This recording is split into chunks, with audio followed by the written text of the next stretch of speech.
I did not care for the amazing Digital Circus The Last Act. I'm a big fan of Digital Circus, and I think rather highly of the first 7 episodes. They have a great mixture of quality comedy, drama, character, and world building. Asterisks. However, the last act is where things take a sudden and sharp decline. There's a few complex reasons as to why I think that is, so I'll be going through the last act and bringing up issues as I go along. I'm also assuming that if you're watching this video, then you've seen the entirety of Digital Circus.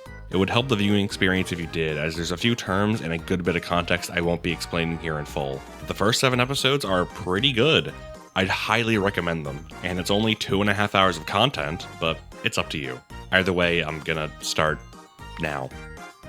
The last act starts with a 2.5-minute sequence of abstract visuals representing the origin of Cain. It's visually pretty boring, has no dialogue, and lasts quite a while considering how little time there is to conclude the story. Not only that, but it's largely inconsequential. I understand what it represents, and despite that, you could remove this entire sequence and not really lose a whole lot. I'll get to what this sets up later, but for now, all I'll say is that it was rather brave to start off the last act like this. Next, we get another sequence that's largely unrelated to the last act as a whole, which is Kinger's origin. Kinger was among the first to enter the circus, along with some of the ugliest characters I've ever seen.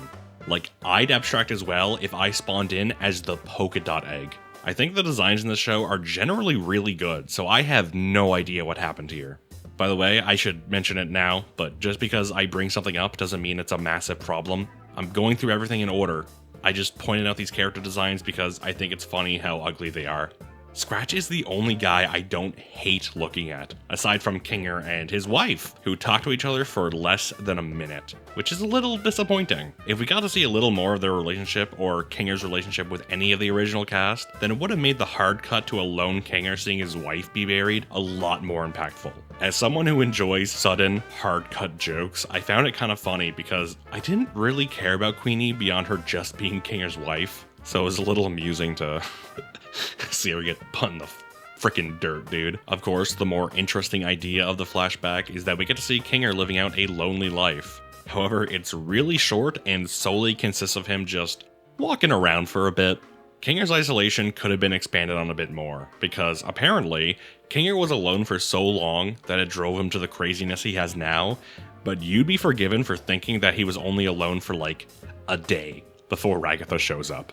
Despite this, I really enjoy Ragatha's introduction to the circus. She's utterly confused, and Cain shows up, but not to explain anything to her, as he's far more excited about the possibility of more people who he can make more adventures for. It's rather fitting for his character, and is a pretty cruel and confusing introduction for Ragatha.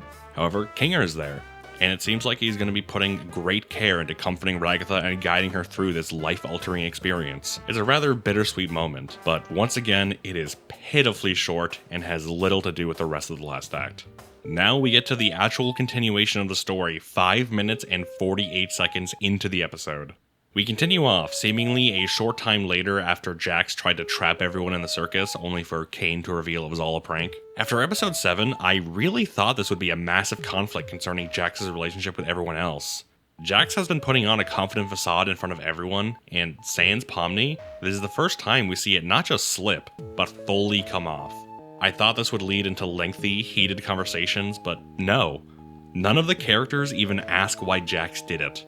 It's painfully obvious to everyone that he didn't just do it for funsies, and they clearly don't believe Cain forced him to push it, so like, are none of them even curious as to why he went mental and hit the trap everyone forever button?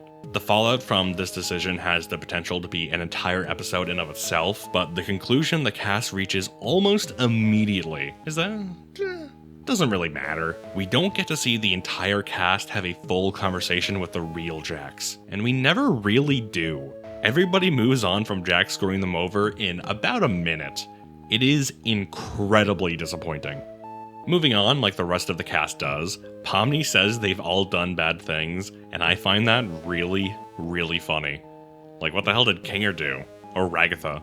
The worst thing Gangle did was have a manic episode at McDonald's, and I don't recall Zooble doing anything. Even Jax hasn't really done anything with any lasting consequence. Asterisks. Either way, they all decide to stick together, and even Zooble, who hates Jax more than anyone, says that this includes him, confirming Jax is, for all intents and purposes, forgiven as his betrayal of the cast is never brought up again. Zooble does have a decent character moment, realizing there's no chance she'll ever make it out of the circus, and oddly, she's the only one who has that moment.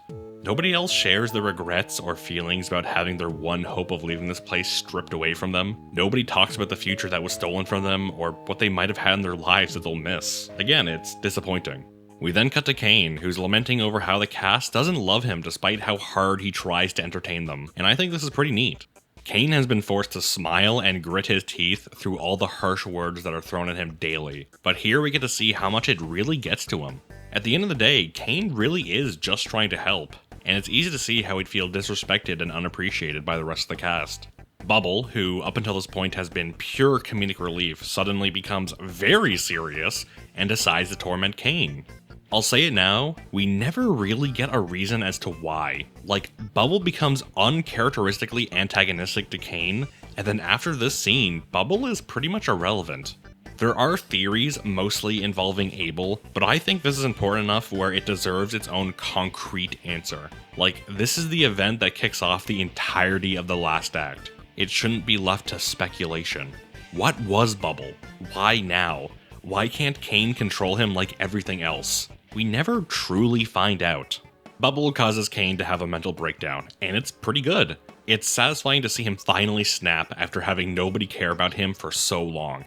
I like it a lot, until he says, "I am God," and then tries to be really creepy. I know he thinks he's a god, and he pretty much is, but having him proclaim it out loud and spaz out comes off as kinda cringe. I don't think it's supposed to be either with how seriously it's presented.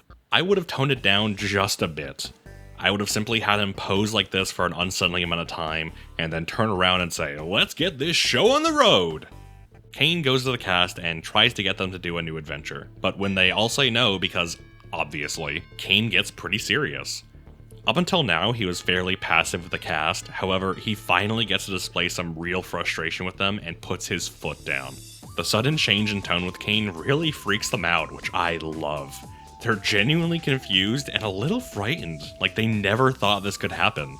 This is also the closest we get to Kane having a real conversation with the cast about his thoughts and feelings, but instead we get a musical number, yay!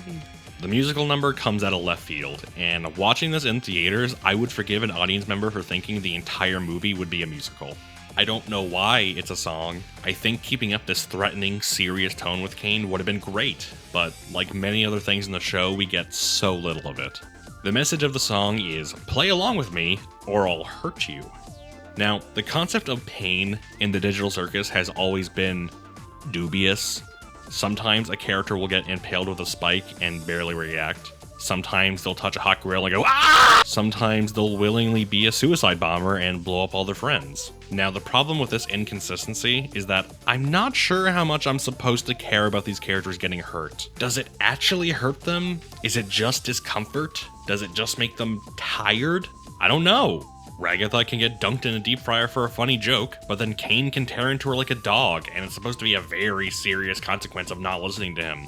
The entire cast can be willing to shoot each other's heads off for funsies, but then when Kane blows them up, it's like, whoa, dude, Kane's going crazy, man! There's more examples out there, but this is called trying to have your cake and then also eat it at the same time. Ultimately, it makes it a bit confusing and difficult to understand why the characters are playing along with Kane, when the worst he's been shown to do so far is stuff that they've already experienced several times on a regular basis. My solution for this is pretty simple. Swap out the physical threats for mental ones. Physical pain in this cartoon world is pretty hard to understand, but mental pain has been shown to be pretty much one-to-one with real life, so it's far more understandable as a threat.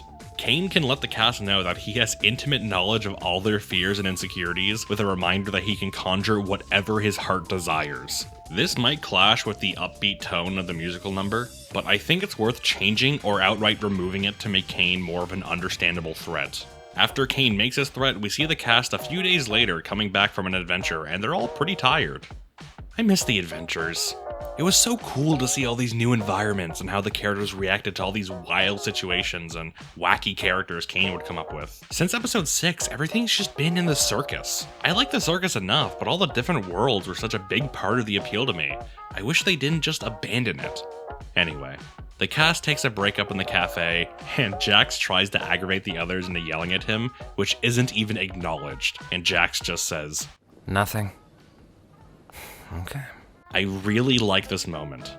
I find it interesting the way Jax attempts to bring things back to the status quo, only to accept that his usual antics just don't work anymore given the situation that they're in. It's a rather small moment, but it gave me a good bit to think about. However, this next part is really funny and requires a bit of explanation. So, Kinger is crazy. Barely lucid most of the time, but Pomni knows that when Kinger is shrouded in darkness, his sanity returns. She's definitively known this since episode 3, and for the past 4 episodes, she's thought, should I make Kinger sane again? Maybe later. Which is crazy! You don't think the others would like to be able to talk to Kinger like he's a person? Pomni was crazy Kinger, just too funny to fix? Pomni? You don't think some of the other characters like, I don't know, Jax would benefit from the fatherly wisdom you know for a fact Kinger has in droves? Pomni? You stupid, sexy clown? I just cannot believe that these people were in the circus together for years, and none of them figured out that darkness made Kinger sane? Throughout all the adventures, none of you people were ever in a dark place with Kinger and put 1 and 1 together? Pomni figures it out in days. You had years. It is insane. But yeah, Pomni decides that now is a good time to make Kinger sane again and puts a bucket on his head. Bucket was just there, don't worry about it. Things appear where they need to. It'll happen again, and it'll be way funnier. Kinger, with his sanity back, begins to exposition dump, and Jax begins to panic a bit, but none of the other characters seem to care, which is pretty irresponsible considering what he did last time he freaked out. Either way, Jax volunteers to go distract Kane so he doesn't interrupt, but he's really doing it so he can go out and have his 3rd panic attack of the show for the 3rd episode in a row. Honestly, the first time it made sense, and I really liked it. The second time was also pretty reasonable, but you did not need to do it a 3rd time. The more you do something, the less special and impactful it becomes. The 3rd panic attack at this point was kind of hard to care about and a little comical. Like, Kinger didn't really say anything too shocking. Yeah, it made Jax pretty nervous and that's fine, but the situation doesn't have nearly the same gravitas as the previous 2, so I don't think it's full-blown panic attack worthy. If you don't agree with that, then let me put it this way. You could cut this panic attack from the show and you would barely lose anything. You can't do that with the other 2. After Jax leaves, Kinger explains that everybody in the circus has the power to conjure whatever they want, but it just comes much more naturally to Kane when compared to the other members of the circus. This is the explanation as to why Pomni found the fake exit in the first episode, but when Pomni learns about the power and attempts to do it intentionally, she succeeds immediately. So, this is a power you can use just by thinking about something hard enough, and nobody's ever accidentally learned about it. Even someone like Gangle, with all of her creativity, never accidentally spawned a Ragatha Dakimakura. It just feels kind of cheap to introduce a power like this so late, with only 1 hint at it in the entire show. The point of the conjuring is that if the cast could get a computer, then Kinger could go into the code of the circus and do something about Kane. So Pomni uses it to get the computer she saw earlier in episode 1. Why they can't just conjure a computer itself, I have no idea. However, before she conjures the door to the computer, she has a good look at herself in the mirror, literally mirroring episode 1, which is really cute. I like it a lot. She's a lot more confident than she used to be. The rest of the cast go to distract Kane, and Ragatha's plan for doing so is to tell Kane about all the things they love about him, which is a really cool idea for a few reasons. Kane's entire conflict right now is that he can't handle how much the cast hates him, and this could be a really neat way to have him doubt himself. Do they really hate me? Have I been going a bit too far recently? Maybe he could think about leaning more into the aspects of himself that the cast really enjoy. Maybe while making the list, it could make the cast realize that Kane really does try his best to keep them entertained, and that despite all of his problems, he isn't all that bad. Maybe even necessary in this eternal damnation. However, maybe Kane could find out that they're doing this to distract him, and get even more mad that they would manipulate him using the thing he's most insecure about. Maybe the tragic part could be that the list actually includes real pieces of praise they may have for him, but he just doesn't believe it now. Maybe this could start off as a genuinely pleasant conversation that, once Kane figures out they're just distracting him, can lead into a nasty argument where the cast unleashes all their frustrations onto Kane. Now that's just some of my ideas for how this can go. There's a lot of different paths this situation can take, but it's ripe for potential. There's a lot of other interesting options here, and I'm looking forward to seeing which path the show takes. Well, first of all, we love your... I know, but I'm bored. Let's go bowling! Oh. Okay. Or Kane can just not care for some reason. Even though everything we know about him would point to this being the one conversation piece he would genuinely be interested in. I guess he's just crazy. Just a crazy guy, except for when he's not. Really, it just depends on what the plot needs him to be at any given moment. He is perfectly capable of rational thought and conversation, but this can get in the way when you'd rather have things resolved through an epic hacker scene than through conversation. Kane is obviously a little unhinged and eccentric from episode 1, but you don't need to make him outright insane to prevent characters from solving things through dialogue. The solution to prevent Kane from coming to an understanding with the cast is to make him stubborn in a reasonable way, where he doesn't have to be right, he just has to believe he's right. Make Kane misguided, not insane. Going back to the scene at hand, I found it to be genuinely one of the most disappointing moments in the entire show for me. Insane wasted opportunity for a joke that's not even that funny. God, Ragatha makes for such an erotic bowling pin. Pomni gets to the computer, gives it to Kinger, and goes back to distract Kane with the rest of the cast. It doesn't last much longer as Kane is starting to get bored and wonders why the cast has suddenly become so positive. The expectation here is for this to be a setup to a joke, which is why when Kane says, "Where's Kinger?" it genuinely caught me off guard because of how surprisingly intimidating it was. Ragatha tries to convince Kane that they're just genuinely interested in him, and when that fails to work, Pomni goes nuclear and actively antagonizes him. I think this part is great. The emotion in the voices, the expressions, the characters having their own individualized complaints, it really bothers Kane, which results in him going mental. It's a great scene. So Kane freaks out and begins to torture the cast again, but this time he does it psychologically. This has a lot of potential to be really interesting. Kane knows everything about these people. He knows about all of their weaknesses and insecurities, not just from the circus, but from the real world as well, and he can conjure whatever he wants to take advantage of that. His torture of Jax is a great example. Jax's insecurities are deeply protected behind a thick mask of irony and sarcasm. One of his biggest fears is opening up to someone, getting close to them, only for them to hurt him because of it. This is displayed wonderfully in the scene. He's literally stripped bare as he pitifully fails to cover himself up while being laughed and mocked at by those he considered to be his closest friends. It's a genuinely unsettling scene. It's kind of messed up. It makes you wonder what happened to him in the past for this to be his biggest fear. It's a short but excellent moment. However, it's the only one I can truly label as great. Ragatha's is probably the second best section, but it's far behind what happened to Jax in terms of complexity and interest. We know that Ragatha has issues with her mom, so Kane puts her in front of her mom, and then her mom throws knives at her. It's okay, it's pretty simple, but it does make you wonder just how bad her mom must have been for her to be Ragatha's worst fear. Third best is Pomni's, which is Gummingu being all scary and biting her. Notably a trauma that comes from within the circus. Now, there's no denying that Gummingu had a big impact on Pomni. Gummingu's story is the best plotline in the entire show, and is extremely impactful due to just how shocking and tragic it is. However, Pomni is 25 years old. Is there really nothing in her real life Kane could have used? A more personal failing? It just goes to show that we really don't know a lot about Pomni. What makes her tick? Gummingu is fine and makes sense, but I think it's a missed opportunity for us to learn more about her. Next is Gangle, who is surrounded by drawings of her face melting. Not her real face, her circus face. And then she's hit by a truck. Not a lot to talk about. The drawings of her face melting could be Kane saying she sucks at art and or lacks self-confidence, but that's pretty weak. The truck hitting her also isn't that clever. Like, what does that say to us about Gangle's inner demons? She's afraid of being hit by trucks. Like, yeah, me too, girl. It's not that interesting, and there's not a lot to talk about there. Lastly, Zoobles is her sinking in a sea of her funny body parts while being surrounded by a bunch of mirrors. This one is about how she doesn't like her body that much. You've probably noticed by now, but the problem with these sequences is that we don't know enough about these characters for them to have mental torture scenes like this. The most developed character by far, Jax, gets a pretty good one. Ragatha has a decent one, but that's because her biggest fear was pretty much stated out loud in a previous episode, so it's kinda cheating. Pomni doesn't really seem to have any inner demons or deep character flaws, so a traumatic moment that happened in the show itself was used instead. Gangle's own episode was about putting on personas and feeling the need to work a real job instead of pursuing her dream, but what we got barely took advantage of that.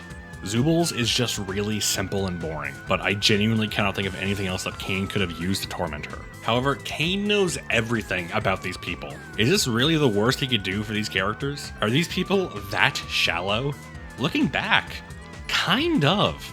Aside from Jax, every other character is really simple, and these scenes just prove it. The mental torture scenes were the chance to really delve deep into the psyche of these characters, and outside of Jax and maybe Ragatha, they failed. Not everybody needs to be like Jax with his deep-rooted trauma and messed up psyche, but Digital Circus is a character-driven show, and most of the characters aren't even close to being as interesting as him. It's pretty obvious, almost undeniable, that Pomni and Jax are the main characters while everyone else is secondary. However, that's all the more reason to not do a sequence like this, which highlights how massive the gap in quality is between the main characters and everyone else. We don't even get a torture scene for Kinger, but his probably just would have been his wife dying, which is, yeah, traumatic, but it was introduced literally in this episode, so it wouldn't have been that unexpected or shocking. Anyway, Kane brings them all back, and it's really cool to see him taking out his pent-up feelings and emotions onto the cast. Before he can do any more harm, Kinger accidentally starts to delete Kane. Kane realizes this, and before he can even process what's going on... Wait! This is a fantastic death scene. It can come off as comical, but that's kind of fitting in a strange way. Kane has deleted several NPCs in the past, who, as we come to learn, aren't too different from the main cast of the circus. Whenever he deleted someone, he deleted them in a burst of confetti or some effects and noise. But when Kinger deletes Kane, he doesn't get the same flair. Kane is simply given the same treatment he's given to other AIs. He's deleted instantly and unceremoniously.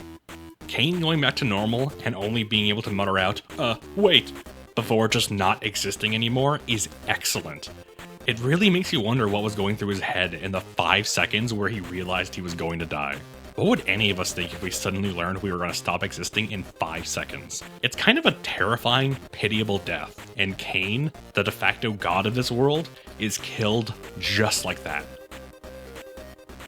Asterix. The circus collapses, color disappears from the world, and the characters are now able to swear, confirming Kane is no longer a part of the digital circus. Asterix. We then see a redone opening of the digital circus, but without Kane because he died. Asterix. The second part of the last act begins, and Pomni asks how Kinger accidentally deleted Kane. Good question, Pomni. How did that even happen?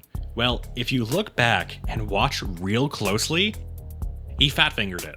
You might think I have a problem with this, but I don't. It's so funny, but also like, yeah, that would probably happen. I mean, look at how big his fingers are. It's a miracle he got past the login screen. Kinger says Kane was messing with the code and that he doesn't know what happened, but my headcanon is that he absolutely knows he fat-fingered it.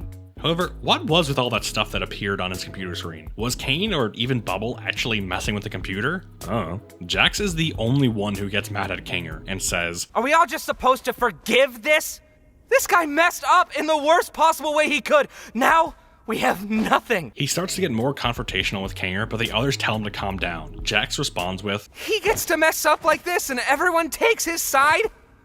The rest of the cast say nothing, because they can only say nothing. The thing here is that Jax is 100% right. Kinger messed up royally and killed not only the god of this world, but the world itself. They have nothing, doomed to live in this colorless, dying world until they give up. I share in his frustration. Jax throughout the entire series has been painted as this evil villain who constantly stirs up trouble, but at the end of the day, Jax has never done anything with any consequence, Asterix. Just like everyone else in the circus, he physically can't. The most he can do is verbally bully people, but Jax is unquestionably at the bottom of the social ladder in the circus, and seemingly has been for a very long time. Sans Pomni, everyone hates him, and everyone knows that everyone hates him. It's pretty hard to be a mental threat when nobody respects you. Jax gets flack for the most minor of things. He tries to be friends with Pomni and Ragatha chastises him for it. He can't do anything without getting yelled at, but Kinger can kill everything and nobody even gets slightly frustrated at him.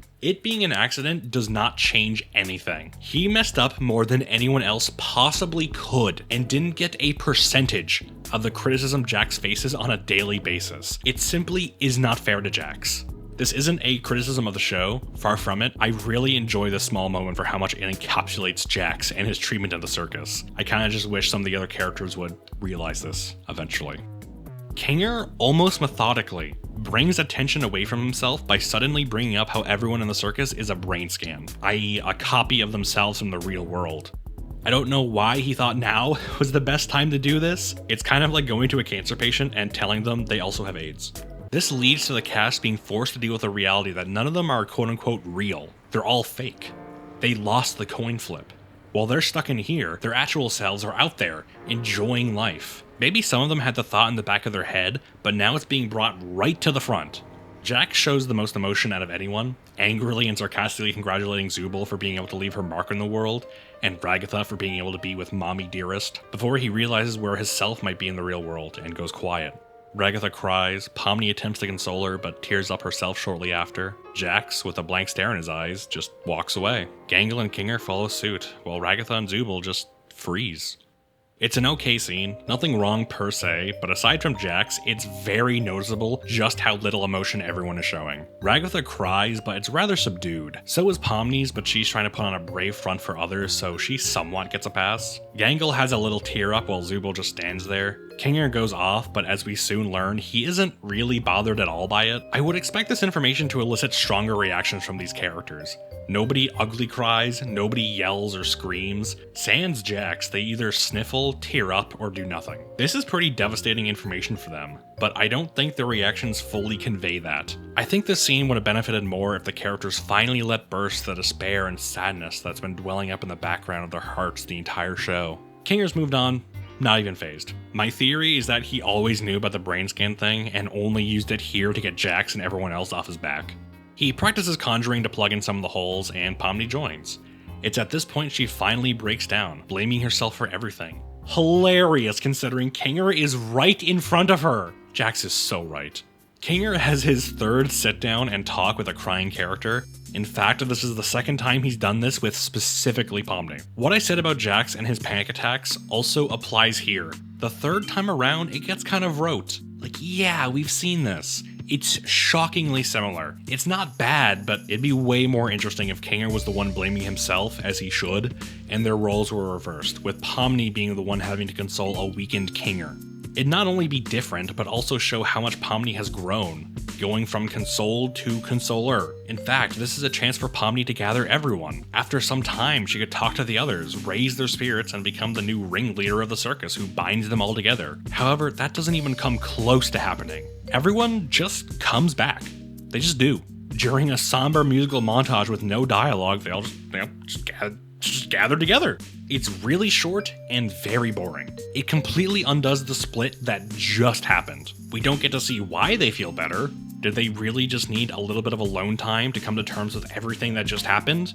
The reality-shattering information that came about in this hopeless situation? Even Jax comes back. Jax, who is so far away from everyone, physically and metaphorically, comes up to Pomni directly. He can only look at her for a bit before he starts to turn and walk away, but obviously Pomni will call out to him and talk to him. Maybe she'll get him integrated back into the group. Maybe this can be a turning point for Jax, where, with the help of Pomni, he at least gets along with everyone else. Maybe at this point where he's lost everything else, he can realize that he has nothing left to lose. Maybe he can be so defeated that he loses his mask entirely. But it can make others realize that, although Jax is kind of an asshole, he's the weakest out of all of them and needs more support than anyone else. Maybe they don't all forgive him or want to be his friends, but they at the very least don't want to see him die. Maybe Jax doesn't instantly become a better person because of this, but over time he grows into someone that the others can actually enjoy being around. Maybe he regains some of his confidence and becomes more like his comedic former self, but without the thorns that initially drove everyone away from him. Now, that's just my suggestion as to where this can go. There's a lot of other interesting options here, and I'm looking forward to seeing which path the show takes.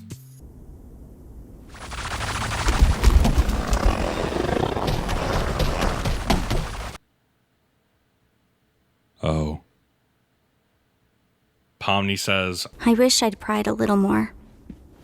I somehow forgot how bad it can get. You forgot what now? Did you? Did you really though? Just so you know, like 2 times in the first part of the last act, not just Pomni, but even Zubul recognizes how important it is for Jax to not be alone for too long so he doesn't abstract. Everyone, the characters and audience knows that Jax is at the most risk of abstracting. Pomni sees Jax go up to her, then give up and say never mind before turning around and walking back into the darkness, and she's like, it's probably fine. He'll come around. It's not like it ever gets that bad here. See, if Pomni acted like Pomni, then Jax wouldn't have abstracted, and then the rest of the movie couldn't have happened. No joke, I think her "I wish I cried a little more" line was added much later into production because without it, I wholeheartedly believe people would think that Pomni gave up on Jax and wanted him to abstract. It's just so out of character for her, especially during the time where she wants to bring everyone together. Jax clearly should not have been left on his own. Everybody knew that. I guess they just wanted him to kill himself. Make no mistake, abstraction is clearly, heavily analogous with suicide. It only happens to characters who are in extreme emotional distress, and the act of abstracting itself is described as giving up. In an earlier episode, we see Jax almost abstract, and it's portrayed as him finally being at peace while letting go of his attachment to the world. Jax kills himself, and everyone, including Pomni, lets it happen. This is a bizarre writing decision for various reasons. Jax is easily the most compelling character in the show. So many fans have a large amount of investment in him, and to see his story end like this before reaching any sort of meaningful conclusion is beyond dissatisfying. Yeah, we all knew he was on the verge of abstracting, but a lot of the intrigue was seeing how he would overcome this with the help of Pomni. Now we've hit a dead end. A terribly boring dead end. Jax was on the verge of killing himself, and he did because of Pomni's gross negligence. She knows more than anyone how messed up he is. She knows that Jax needs coaxing, and if you're not stubborn, then he'll burn down every bridge there is to his heart. His abstraction is revealed so fast that I didn't even really have the time to care about what I just saw. Any other emotional reaction I could have had was overtaken by the pure surprise. Not surprise as in, oh, what an unfortunate outcome, but surprise as in, wait, what? Really? This was disappointing, not simply because it wasn't what I wanted, but because it happened for a very poor reason, and without really accomplishing much. Gummigoo was another beloved character that was killed in a matter of seconds, but he was killed after his story was finished. He had an existential crisis to overcome, came to deal with it with the help of Pomni, and once he completed his arc, then he was killed suddenly and unceremoniously. The cause for this death, and the reason it was so quick, made sense. Kane only sees the NPCs as temporary props for his adventures. Unlike the main cast, he doesn't think of them as people, and obviously wouldn't let them stay in the circus. I highly doubt he even considers that deleting them would be equivalent to killing them. Looking at it this way, Gummigoo's death was kind of inevitable. Pomni hadn't been in the circus long enough to learn that the NPCs aren't the same as them. They can't be. The god of this world refuses their entrance into his domain. The reasons for Gummigoo's death are solid. Now, his death did end any future stories that he could have been a part of, but in return, it left a severe and lasting impact on Pomni. Gummigoo was a character whose story was finished, and then was sacrificed to become a strong element in the story of another character. Overall, killing off the fan-favorite Gummigoo was done with solid reasoning and of great benefit to the development of our main character. Now, back to Jax. I already explained how the reasoning behind his death was incredibly weak, but before I get into how it might have impacted the other characters, I want to explain exactly what was sacrificed. Jax's story is now over. Asterix. There can be no more development for his character or his relationship with the rest of the cast. After Pomni adapted to the circus, Jax undeniably became the driving force for the show. And what do you have left without him? He had an established relationship with every other character. Nobody else has that. Not even Pomni. Did Pomni and Zooble ever have a proper conversation? Did Gangle and Ragatha ever have a serious talk? Besides that one time she got high at McDonald's and told Gangle to kill herself? Oh, I'm sorry, I forgot. Jax didn't even have a relationship with everyone. He never had a conversation with Kinger. You know, Kinger? The guy who is well established at being excellent in providing guidance and solace to troubled characters? Since episode 3, I was wondering when Kinger and Jax would have their moment, and what it would be like, if it would be successful, what a wise man like Kinger would say to a troubled Jax. But it never happened. Can never happen. Jax was killed, and along with him, the core of the character drama in the show. What's left to latch onto? Everybody has an incredibly weak relationship with everyone else. Nobody had a tenth of the relationship Pomni and Jax had. The closest you get is Zooble and Gangle, or Ragatha and Pomni, but the first two have an incredibly simplistic relationship devoid of strife, and Ragatha's main drama with Pomni was resolved off-screen.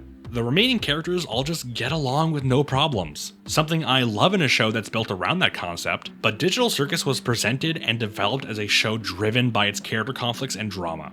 With Jax's sudden death and Kane no longer the antagonist, there's just nothing left. I know this is the conclusion to the series, so Jax's story was going to end either way, but that doesn't mean the way it ended was any less satisfying. People will be thinking about the future of these characters even when the show is over. You can't just do whatever you want at the end. If Digital Circus ended with everybody suddenly deciding to jump into the void forever, that wouldn't be fine because, oh well, it's the last episode, so who cares? Overall, so much was lost from killing Jax that for it to be worth it, then you would need to have his death impact the remaining cast so hard. His death needs to do something like change who they are as people, because as it currently stands, there just isn't enough to work with to warrant killing Jax. You want to know how I know there's very little to work with? Well, Jax did die, but would you believe me if I told you he still takes up the vast majority of the runtime from here on out? Yeah, I'm thinking that's an asterisk. So does his death heavily impact the rest of the cast? Thankfully, if they happen to be in a position where they can safely watch Jax's mangled corpse run around, this means we can watch their reactions safely and without interruption. And to be honest, the reactions are good. Zooble seems more annoyed than sad about it, like she fully expected he was gonna do it, but is kinda pissed he did it at the most inconvenient time, and Gangle says she can't even cry for him. These two reactions are pretty interesting. We already knew that these two didn't like Jax, and seeing them react like this just kinda makes sense. It would be more out of character if they started sobbing and lamenting the death of their dear friend. We don't get to see how Kinger reacts. Honestly, at this point, I don't even think he would. Pomni, however, gets over this shockingly quickly. She's the first to suggest that they come up with a plan to contain him. I suppose that fits in with her new role as the team captain, but she had the deepest connection to Jax. You'd think this outcome would be enough to do something substantial to her emotionally, to the point where she wouldn't be able to hide it. It comes across like she really did give up on him, which I don't think is intentional given what happens later. Interestingly, it's Ragatha who has the biggest reaction. She goes into how her and Jax used to be really good friends and explains what happened to make them drift apart. She says that she once attempted to comfort Jax after another character's death. However, Jax told her to never bring it up again. Ragatha promised she wouldn't, and it's clearly something she's always deeply regretted. It makes you wonder if Ragatha blames herself for everything surrounding Jax up until now. That if she just pushed a bit harder to make him open up, then maybe things wouldn't have gotten to this point.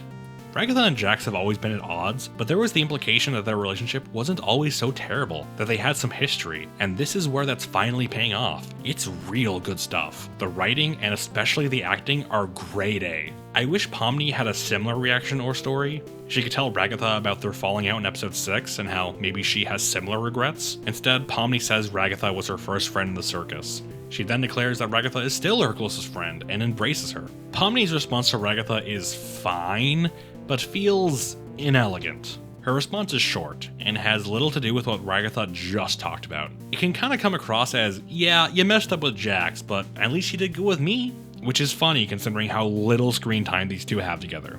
Once again, I do like Ragatha's speech to Pomni, but I feel like this could have easily been done without Jax's death. He was already extremely despondent and isolated after the brain scan reveal. It wouldn't be hard to justify starting Ragatha's speech to Pomni because of that situation. Jax's death also wasn't needed to fix Ragatha and Pomni's relationship either because it wasn't in a bad spot to begin with. Any problems they once had were seemingly resolved off-screen between episodes 6 and 7. This scene in the last act ultimately acts as the conclusion for Ragatha and Pomni's relationship. That conclusion being, a relationship that was pretty good is now still pretty good. It's not a pointless scene, but it's also not worth the sacrifice of Jax. Zooble and Gangle's reactions were good, and could not have happened without Jax's death, but was it really worth it? Killing off a main character just to have a few interesting lines? I'll say it now, besides Pomni, this is the last time the cast ever talks about Jax as a person. Jax's death got some nice initial reactions, but barely leaves a lasting impact on any of the other characters. So, was Jax's death necessary, and did it impact the cast enough for it to be worth it? No, definitely not. But we're coming up on that asterisk I mentioned earlier, so maybe my answer will change. It won't. Pomni goes on to deal with Jax by herself with a revolver. I imagine a lot of people thought she was going to put Jax down like a dog, which I think is really funny, but I can't imagine that's intentional. She doesn't shoot him, thankfully. Instead, she uses the gun to shoot out the lights and calm down the abstraction. It's nice how she's using a skill Jax taught her to deal with his abstraction. I like that. However, what does she do after she breaks the lights? What can she do? Just lock the door and make this room the new cellar? Well, no. She hugs him, and that transports her into Jax's mind. I'm gonna go into the implications of this later. For now, there's no way she knew she could do this. To my knowledge, there's not a single hint anywhere in the show that this was even close to being feasible. It could not possibly have been a part of her plan. The darkness thing makes sense. Kanger tells Pomni that darkness makes the abstractions calm, but the mind thing? I suppose she just wanted to hug his corpse for old time's sake and discovered it by accident. That's a way to do it? Anyway, inside Jax's mind, she's greeted with several doors. They're all what-if scenarios, and although they're interesting from how extreme they all are, I don't have a lot to say about them, so I'll go through them quickly. The first door shows what Jax thinks would happen if Ragatha abstracted. Pomni goes to him and says she can fix him, and that she's the only one that can help him. This self-righteousness makes Jax do the reasonable thing and choke her out. The next one is if Zubul abstracted. They're getting ready for the funeral for Zubul, and then Jax hits on a BPD Gangle, to which Gangle heavily blushes, making this the second most sexually charged scene in the show. The last one is where Gangle abstracts, and it's a Looney Tunes short. These what-ifs don't have a lot of bearing on anything. They're barely talked about, and although it gives you a bit to think about regarding Jax's thoughts on the other characters, they ultimately don't lead to anything. However, I also want to have sex with Gangle. God, I want her to give me a ribbon job. After the what-ifs, Pomni finds the 3 Jaxes she just saw having a poker game, and a 4th Jax playing the piano. Pomni asks if those what-ifs are how Jax actually feels about the cast. He says, Oh, that? Who knows? Everything's way more fun when you play it out in extremes. and he has a point. I could be wrong, but I feel like a lot of people play scenarios in their heads that involve themselves and their closest people acting in ways they normally wouldn't. It's something that's really fun and interesting to do. I don't blame the guy at all. Pomni's the one who came here after all. It's not Jax's fault for thinking things. Pomni says that's not reality, but... That's not reality, though. Oh boy, Why does that reality's matter? gay. Literally the only part of the movie I laughed at. The silly Jax says, This whole episode's been nothing but wah, wah, wah. Where's the levity? and he's right! You can lampshade it, but this episode is 99% drama. Digital Circus is a series that was pretty well known for doing a good mix of humor and drama. It's a dark, surrealistic comedy, but in the last act, there's only a bit of surrealism and pretty much no comedy. It's difficult to keep caring when a show is so dramatic for so long with no break. After all, the more you do something, the less value it can accrue. A large part of the appeal for the show was its comedy. Digital Circus is a genuinely funny show. For me, the comedy was half the appeal of it. So when you take away that half in the last act, it immediately becomes half as appealing. The increase in drama just doesn't make up for the loss in humor, and actually does the opposite in making me miss it more. In fact, before the last act starts, we get an introduction from the fish from episode 7, and it's genuinely hilarious. It was the only time anyone in my theater laughed the entire film. When you preface a film like this, then people are gonna expect the actual movie to have equally amusing comedy, but there is none of that here. There's more comedy in the Fortnite ad than there is in the entirety of the last act. Getting back to the actual movie, a conspicuously locked door starts to make some noise and the other Jaxes yell at it to shut up. I think it's pretty clear that what's behind this door is what Jax would do if Pomni abstracted, and it's very interesting how he really doesn't want to think about it, locking it off to not only Pomni, but himself as well. It's a small but interesting aspect of the Mindscape scene. There's also a door to the quote-unquote real Jax, but it's locked, so Pomni asks for a key to it. When the mean ones at the poker table don't do anything, she kills them, which is like, whoa, Pomni, pulling out the white phosphorus immediately. I would have liked to see her talk them down or have the nice Jax stand up to them and give her the key or something else, but I guess we're running out of runtime. Interestingly, she only throws something at one of them, and then the other 3 just disappear on their own like dominoes. Thankfully, the kind Jax is the last one to go and gives her the key before poofing. Pomni walks through the door and it plays a 12-minute cutscene about Jax's entrance into the circus up until now. As for the content in the flashback, a lot of it's pretty interesting. It shows how Jax reacted and adapted to the circus, but its main purpose is to show the rise and downfall of Jax's relationship with Ribbit, a character who has been teased several times to be an extremely important person to Jax. I think the sequence is aces. I love a lot of it. In particular, I really enjoy the conversation Jax and Ribbit have where they open up to one another about what their lives were like before the circus. Both of them have some pretty bad issues with their parents, and it's a pivotal moment in their friendship where, for a brief moment, they could trust each other more than anyone else. It's a rare and satisfying moment where we finally get to see Jax open up to someone, but it still makes you wonder, what happened for him to do a complete 180 and do what he does to Pomni in episode 6? Well, Kaufmo rings the doorbell.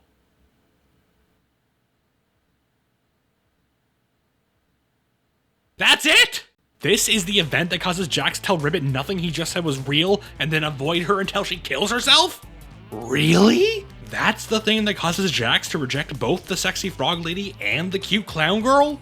Listen, I get that a sudden reminder of the outside world when they're having this moment can make Jax panic and stop opening up. I get that, but I don't believe for a second it is nearly enough for Jax to regress altogether and become the kind of person he is today. It comes off as genuinely psychotic for him to completely shut out Ribbit over something so comparatively trivial. Keep in mind, he wasn't interrupted as he was starting to open up. He made it all the way to the finish line with Ribbit. And because someone rang the doorbell, he decided to turn around and sprint all the way back? It's incredibly weak reasoning, and it genuinely makes Ribbit's abstraction pretty much 100% Jax's fault. As a writer, you can do this. You can just make Jax have a psychotic episode and ruin everything for basically no reason. But I find this incredibly boring and simplistic. When Jax pushed Pomni away so hard, I wondered, what happened in his past for him to do that to Pomni? When I saw Ribbit, I thought I would get that answer. But instead the can was just kicked further down the road, and I was left wondering, what happened in his past for him to do that to Ribbit? No, I don't think his terrible relationship with his parents warranted this reaction. Jax's problems with his family resulted in him being insecure about his masculinity and afraid of intimate mockery from those closest to him. However, he had already completed his opening up to Ribbit. She didn't laugh at him in the slightest and fully accepted his past. Kaufmo interrupting would make Jax afraid enough to stop in the moment, but this wouldn't cause him to drop Ribbit entirely. If anything, it would do the exact opposite.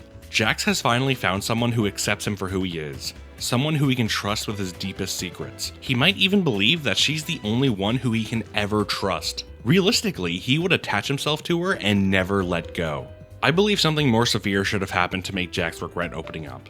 Imagine if Jax opened up to Ribbit without doing the 180, and for a few days in the circus, he was uncharacteristically nice. It could make someone, let's just say Ragatha, suspicious or curious, so they go to Ribbit for explanation. Ribbit could, with the best of intentions, divulge Jax's history to Ragatha to try and get her to understand him more. Maybe Ribbit does this because she wants Jax to open up to another person, as she might be a little tired of this overly attached Jax. Ragatha could go to Jax to talk about his history without realizing how betrayed Jax would feel about Ribbit having divulged his most personal insecurities. This could cause Jax to get mad with Ragatha, and in the very heated conversation, Ragatha could tease Jax about his history to try and get back at him. This could be the thing that causes Jax to do a 180 and never go back. He could explain to Ribbit how betrayed he feels and how he regrets opening up to her. Ribbit could attempt to make up with Jax, and maybe it seems like it works initially, but the lesson would have already been etched onto Jax's heart. Never open up to anyone ever again. This leads into the series of events where Jax avoids Ribbit and she ultimately abstracts. This wouldn't absolve Jax of all the blame. He would still be at fault for not recognizing Ribbit only did what she did because she genuinely cares about him, but it would at least make the decision to completely cut off Ribbit make sense. Now, my suggestion is by no means perfect. You could spend a good while tweaking or changing stuff here and there to make it better, but isn't it at least more interesting than Kaufmo rang the doorbell and now Jax hates everyone? In the original sequence, the beginning is great and the end is pretty good. All it needs is a better middle to make it fantastic. By the way, I still don't believe Jax needed to die for us to have the sequence. This could have easily have been Jax explaining this event to Pomni. As it currently stands, it's just a cutscene. It wouldn't take much to change the story in this direction either. Right before Jax abstracts in their last interaction, Pomni, instead of doing nothing, could chase after him. She wouldn't let him be by himself anymore. She's the team captain now. She should be more devoted to keeping everyone together now more than ever. Keep in mind, Jax ultimately wants to let Pomni in. He just has this darkness in his heart that prevents him from doing so. All Pomni needs to do is be assertive and caring, to not get mad or fall for his facade, but treat him like the insecure and afraid man he is. Jax is already at the end of his rope in almost a literal sense. He has nothing left to lose. It's the perfect time for him to go all out and tell her his story. This would double not only as a flashback, but as Jax finally, properly opening up to Pomni. This can lead into the character arc I want to see, where Jax is finally happy and can be genuine friends with everyone. Yes, the arc I want to see. Oh, you're just big mad that Jax abstracted. Yes, I am!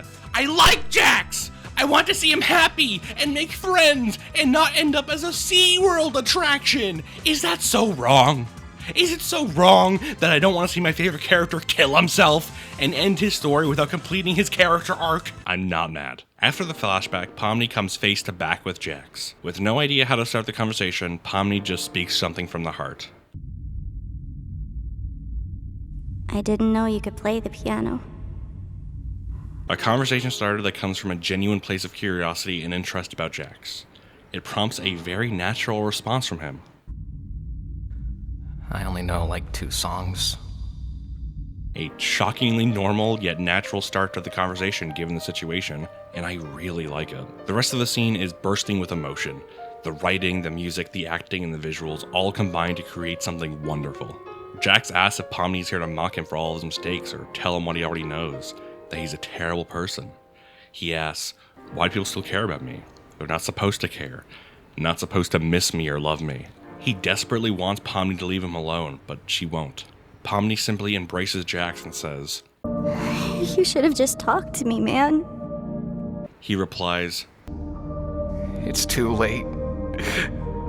I did this to myself. There's no coming back from this. Pomni, in response, simply says, Then talk to me now. Jax turns around and embraces her back. He says, I hate you. You know that? She prevents him from living in his simplistic world where nobody wants him. I don't want to go. Jax says as he starts to break down. His abstraction in the circus starts to panic and knocks into the plot flashbangs! You know, the iconic plot flashbangs? Scene going on too long? Characters about to have a really deep conversation that would be too much of a pain to write or animate? Just spawn some plot flashbangs and bam! Literally! Nobody will ever notice the inconspicuous and extremely convenient plot flashbangs! Man. I wish I had plot flashbangs. Genuinely. I can't believe the plot flashbangs! Okay. Genuinely. I think these are here because if they weren't, then Pomni and Jax would have just stayed there for like another 3 hours. But you didn't even need the plot flashbangs! Zubul and Co. pull Pomni out anyway! Why the plot flashbang? Oh my god, one of the best scenes in the last act just stopped because of the plot flashbang. I can't even say it right. Oh my god, why did you end the scene like that? Jax's last words were, I don't want to go, and then he bumps into the plot flashbangs. Oh, if that wasn't enough, then we go to the Jax fan cam. Whoa! Oh my lord, isn't she lovely? Isn't she wonderful? By the way, I didn't mention it going through the scene, but Pomni doesn't talk about the ribbit stuff at all. No joke. Cut the entire flashback, cut the one line Jax says about Pomni knowing about it, and nothing changes. She doesn't talk about it to Jax. She's not upset at Jax for causing Ribbit to kill herself. She doesn't talk about it to anyone in the circus. The Ribbit stuff was just for the audience. It's kind of disappointing to hype up Ribbit for most of the show, only for it to not matter or change anything in the slightest. In fact, this is kind of how a lot of the world building works in Digital Circus. There's a lot of things that are mentioned that sound important or like they can lead to something, only for it to not matter or not be resolved at all. At times, it can kind of just come across as theory baiting. Anyway, aside from that and up until the plot flashbangs, I think this scene in isolation is excellent. However, I am still, once again, strongly of the opinion that we did not need Jax to die for this scene to happen. The only things we'd have to lose out on if Jax lives are the what if scenes, the mental Jaxes, and the piano line. All of which I'd be happy to exchange for not killing Jax. Almost every line in the scene works in the context that he's still alive, but about to abstract. This scene can take place in his room, where Pomni sees Jax with physical signs of abstracting. The conversation can happen here, but the context is that Jax genuinely believes he's about to die. His last line, I don't want to go, can be the turning point where the abstraction on him can start to go away. It all still works wonderfully. And because Pomni doesn't even mention Ribbit anyway, we could have Jax tell the story of Ribbit to her after his breakdown. This would be the final concrete sign of him finally truly opening up to Pomni, and they could actually have a conversation about it. This could be the completion of his character arc. He could then return to the rest of the cast with Pomni, and although he might not make friends with them immediately, he could lose the hostility he's been bearing towards them the entire show. It would take time, but Jax can finally be a true cast member of the Digital Circus. Oh, but we would lose the plot flashbangs into Fancam True combo. Maybe he should just die.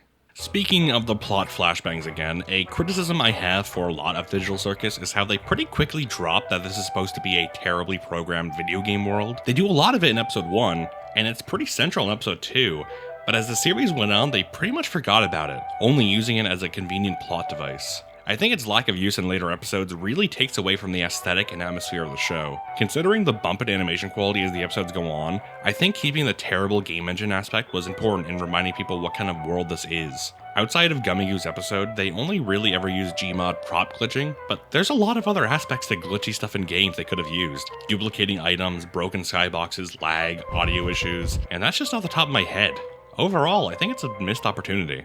Getting back to the film, after the plot flashbangs, Pomni is grabbed by chain-linked Zoob alarms and dragged out by the rest of the cast. By the way, the color has come back into the world. Metaphorically, it makes sense, but mechanically, asterisks. Pomni has some abstraction residue left all over her body. In episode 1, it really messed Ragatha up, but all it does for Pomni is give her some flashy camo. We get another montage of the cast making a nice little doggy house for the Jax abstraction. I remember in episode 1, abstractions were scary for the cast, kind of impossible for them to deal with on their own. Now abstractions are just big pet dogs. Come to think of it, what happened to the other abstractions? With Kane gone and the world falling apart, I thought that the abstractions in the cellar might be running free, but I guess not. It's okay, I'm just curious about it. After they get the dog into the tent, Gangle starts to cry, the reality of the situation seemingly settling in. Personally, I think it was more interesting when she just didn't feel bad about it, but oh well. Now everything is pretty much back to normal. They're exactly where they were when they started, but sans Jax and Kane. I guess they fixed all the holes, installed some lights, and painted color onto everything. I do like how Pomni is sitting in Jax's spot. It's kind of cute. Pomni thanks the gang for getting her out of there, and we see Kane. Wait, Kane? Yeah, he's back. You might be wondering, didn't you get deleted? Ralph, I thought you were dead. Nope. Well, Kane was just sent to the void for reasons we do not fully understand. So, if Kane never died, how come the circus still fell apart? How come the characters were allowed to swear? Was it just because he was far away? Was it just to trick me? Either way, if you're gonna make the decision to kill Kane for drama, then bringing him back without explanation is not only extremely cowardly, it's comical. It completely undoes the severity of the end of episode 8 and is incredibly unsatisfying. But never mind that, it's time for the Kane section! Normally in a movie or show with an A and B plot, as the story progresses, both plots will be intertwined together. But in the circus, we get the Jax section, and then we get the Kane section. It's rather conspicuous, and makes some scenes drag out for way longer than they probably should have. I think it would have flowed a lot better if they interspliced the two plots, but then the epic Kane reveal wouldn't have been as epic. We see Kane have a self-revelation about his behavior towards the cast, and ultimately he comes to realize that he was at fault. I'm not gonna go over the entire talk he has with himself because I'm tired, but it's a perfectly fine scene. I think having the thought that everyone tried to kill you would make you do some self-reflection, although I would have personally preferred if he came to this understanding through a conversation with the other characters, but we're way past that, so whatever. Kane then comes across a door which has access to the internet. Now, you may be wondering why this door is here. You may think it's awfully convenient that in the infinite void, Kane just happened to come across this door.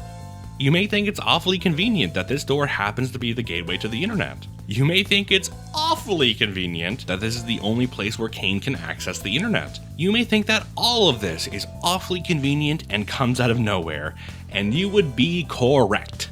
This would be like if you were lost in the middle of a desert, about to die, and then you found a Walmart. Before Kane uses the internet, we get a flashback of him using the brain scans to make Scratch, the first guy in the circus. This isn't relevant in the slightest, and the only reason I bring it up is because I didn't realize that this was an incredibly short flashback. I thought he just made Scratch again and spawned him in the modern circus for some reason. I can't help but think that's how it would come across to a lot of people. It's rather confusing. Anyway, you may be wondering what Kane is going to do with the internet door. Well, he gets the real names of the cast of the circus and looks them up on social media. Now he knows everything about the cast's quote-unquote real selves. Kane decides to go back to the circus, but not before having an argument with his evil AI twin. He decides to take his evil twin out of his head, which turns out to be Abel, the other AI Kane in the opening. My only response to the scene is, okay. The dual personality thing was introduced and solved in about a minute, so I don't really care that much. Unless you're telling me that all the times Kane was acting crazy in the history of the show was Abel's fault. Not only do I not believe that, but if it was true, then all that would do is make Kane's character less interesting. It wasn't his fault, it was the secret evil AI twin. Kane was a good boy the entire time. Anyway, he flies back, talks to the moon about how he's afraid to face them again. The moon gives him some encouragement, and then he goes inside. He goes to the cast and says he's sorry, that he was wrong to be so authoritative, and that he's gonna give the cast control of the circus. This is far less of a conversation and more of a monologue. The only reaction from the cast is Zubul, who says, "You caused a lot of trouble. It'll take some time, but I'm glad you're back." That's not Zubul. Doesn't sound like Zubul at all. Kane, for all intents and purposes, is instantly forgiven.